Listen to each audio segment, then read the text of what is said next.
এয়া মই ৰাতিপুৱাৰ পৰাই আজি এটা ভিডিঅ' ষ্টাৰ্ট কৰিছোঁ। প্ৰথমে ইয়াক গা পা ধুই আহি ধূপ জ্বলালোঁ আৰু নমস্কাৰ, মই আপোনালোকক মোৰ অন্য এটা নতুন ভিডিঅ'লৈ স্বাগতম জনাইছোঁ। আৰু আজি মই এটা নতুন ভিডিঅ' ষ্টাৰ্ট কৰিছোঁ। আপোনালোকে ভিডিঅ'টো প্লিজ আগলৈকে চাই থাকিব। আজি মই এফালে যাম বুলি ভাবিছোঁ আৰু আমাৰ বৌ আৰু মই দুইজনী যাম আৰু তাকে দেখুৱাম কেনি যাওঁ, কি কৰোঁ দিনটো, আৰু ভিডিঅ'টো আগলৈকে চাই থাকিব। কিবা এটা দিয়ক, কিবা এটা কৈ দিয়ক।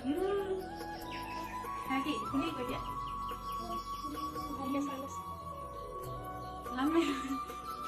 হাঁহি দিয়া ভাল জানা হাঁহি দিয়া হাঁহি দিয়া হাঁহি দিয়া মানে হাঁহি এটা মাৰি দিয়া কৈ দিলে দেই আমাৰ ধুনা নাই কি কৰিব কৈ দিয়া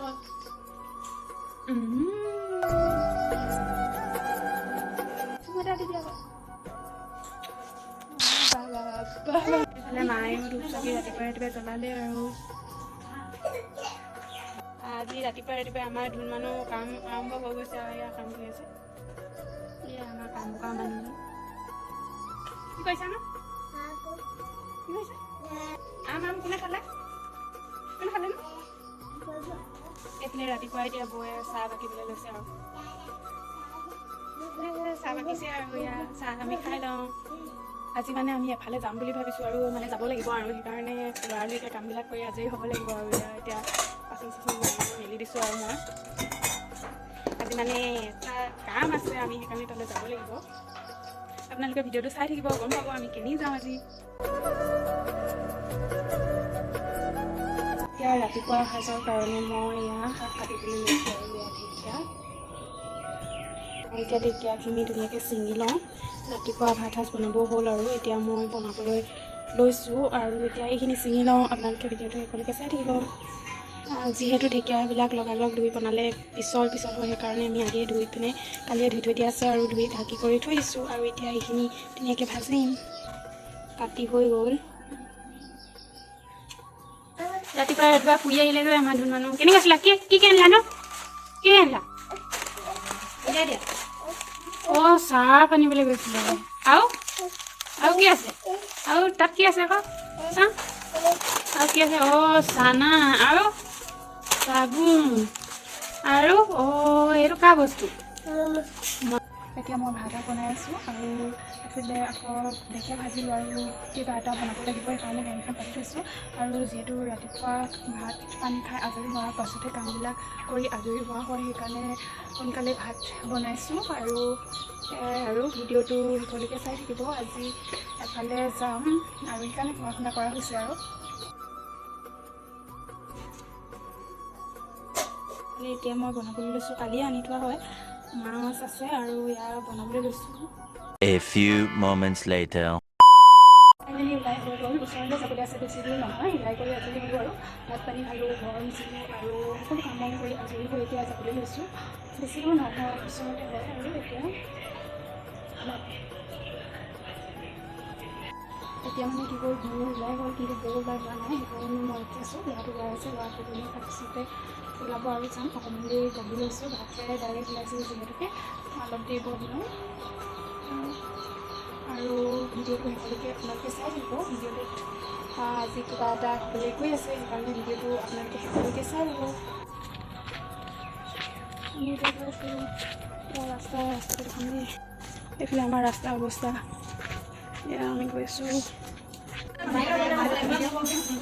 আমি ঘৰত আহি পালোঁহি আৰু এতিয়া আম কাটি লৈছোঁ, আম খাবলৈ লৈছোঁ। আচলতে আমি গৈছিলোঁ মিটিঙলৈ বুলি, সেইকাৰণে বেছি দেৰি নহ'ল আৰু সোনকালে আহিলোঁ আৰু এতিয়া খাবলৈ লৈছোঁ। A few moments later. এয়া কঁঠালগুটি বইল কৰি পিনি টাৱাখনতে শুকুৱাই লৈছোঁ, অলপ পোৰা লেখীয়া লাগিবৰ কাৰণে। এনেকৈ কৰিলে গোন্ধটো ভাল আহে। এয়া টাৱাখনতে গৰম কৰি লৈছোঁ বইল কৰা কঁঠালগুটিকেইটা পোৰা লাগিবৰ কাৰণে। খাবলৈ এনেকৈ বেছি ভাল হয়, নহ'লে বইল কৰিলে অলপ পানী হৈ থাকে।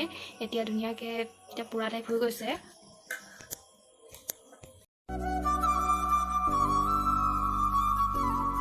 আৰু ইয়াৰ অলপমান শুকান খৰিচা লৈ লৈছোঁ।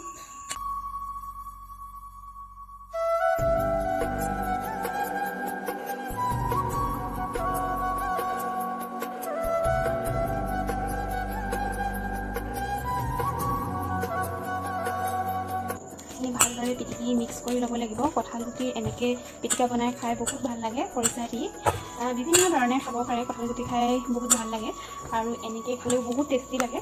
সেইকাৰণে আপোনালোকক দেখুৱাইছোঁ, এনেকৈ খাব। এতিয়া যিহেতু কঁঠালৰ ছিজন হয় ন, সেইকাৰণে এবিধ খাব পাৰে ধুনীয়াকৈ পিটিকি। আৰু এনেকৈ মানে পুৰিবলৈ যদি দিগদাৰ হয় তেতিয়াহ'লে ধুনীয়াকৈ বাকলি চাকলি গুচাই বইল কৰিব পাৰে। আৰু বইল কৰাৰ পিছত মানে একদম টাৱাখনত শুকুৱাই দিলে মানে একেবাৰে পোৱা নিচিনা লাগে। সেইকাৰণে মই এনেকৈয়ে বনাইছোঁ। মানে বইল কৰিলে অলপ পানী টাইপ লাগি থাকে যিহেতু, সেইকাৰণে পোৱাটো বেছি ভাল লাগে। সেইকাৰণে পোৱাৰ টেষ্টটো আনিবৰ কাৰণে টাৱাখনত যদি অকণমান শুকুৱাই লয় মানে পোৱা লেখীয়া একদম একজেক্ট টেষ্টটো আহে। সেয়াই আৰু কঁঠালগুটি পিটিকা ইয়াৰ ৰেডি হৈ গৈছে। ধুনীয়াকৈ পিটিকি লৈছোঁ আৰু ইয়াত আৰু অলপ মিঠাতেল দিব লাগিব চাগে, মিঠাতেলটো সৰহ হ'লে ভাল লাগে। এয়া ৰেডি হৈ গ'ল। আৰু ইয়াতে মই কি কৰিম, জলকীয়া যিহেতু মই দিয়া নাই, সানিবলৈ দিগদাৰ হয়, আৰু ইয়াতে দি দিম জলকীয়া দিয়া খৰিচা। মিক্স কৰি দিম আৰু চামুচখনে মিক্স কৰি দিম, তেতিয়া জ্বলা লাগিব, ভাল লাগিব খাই। এইফালে চাওক কঁঠালগুটি একদম টেষ্টি খৰিচাৰ লগত পিটিকা এটা ৰেডি হৈ গৈছে। আৰু দুটামান পিটিকা মই বনাম।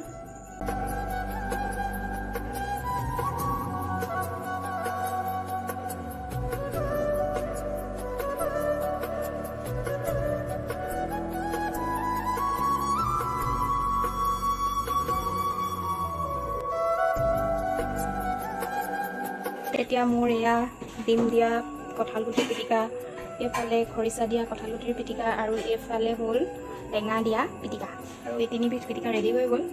আৰু এয়াই আজি ভিডিঅ'টো মই ইয়াতে শেষ কৰিছোঁ। যদি ভিডিঅ'টো চাই ভাল পায় তেনেহ'লে প্লিজ লাইক কৰিব, কমেণ্ট কৰিব আৰু চেনেলটো প্লিজ ছাবস্ক্ৰাইব কৰি দিব।